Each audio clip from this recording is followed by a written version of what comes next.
sa venues para sa among induction officers. Usa ko sa representative sa school sa akong anak na high school.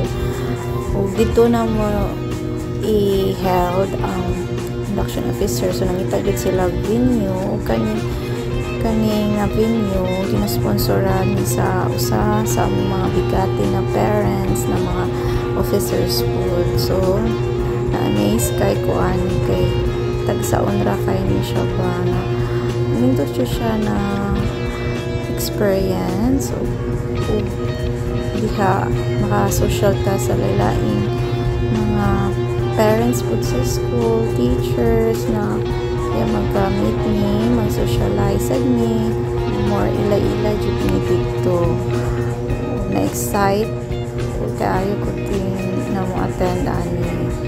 So I'm so grateful and thankful na naging part ko diri sa officer sa school sa akong anak. So naata diri patungay jud ta saka doon na lang jud siya kanidi ay na place usa ni siya na kuan hidden paradise na ako kayo makita ninyo tanaw labungon kay siya. So ang mga sagbot sa cute pero naadiri ako ng siya apartment pero naadiri diha sa sulod. So ang tawag diri na lugar na mga ginaanhan jud sa mga kuan food mga events.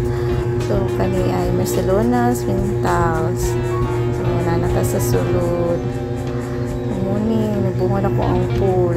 Nice ang pool nila may kay iligo diha. Wow, ka-nice. So very peaceful jud siya, relaxing. Nindot ba siya? Isa di kay siya ingon dako pero kung kayo attractive. And maka-amaze ka sa lugar sa iyang pagka kuan sa o pag-design sa pool. Nice.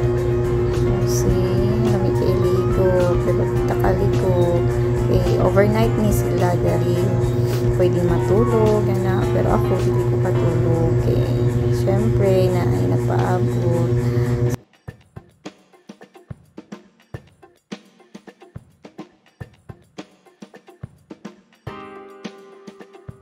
Kasi mo ang kuan ma'am, grade 11? Grade 9. Okay. Ari mo, overnight ma'am? Kanang di lang sir. So, ano? Pero pwede na ako late. Ha? Late uli. Dito stay lang sa dito sa room ni Ma'am Marites. Pwede ra. Muna yung principal. Hi sir. Say hi to my vlog. Principal mo gud siya sa Artilo. Lagi. Muna nagaluto jud sila diri. So natay table diri. Nice.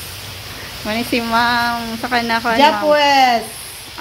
Sana grade? Grade 7. Grade 7. Wow. So, niya akong mga kauban diri. Nice kayo lugar. Ito, mag-ilis na mikay. Magsugod na ang among program. So, nilang room nag-occupied. Taran! Wala na akong suot na. And, wala na ko ka video pa kay kuha na kaayo. Nalubat na ko. So, picture na lang. Muna sila kong mga co-parents and teachers. So, happy kay ko and thankful. And God bless to all. Thank you for watching. Please like and subscribe.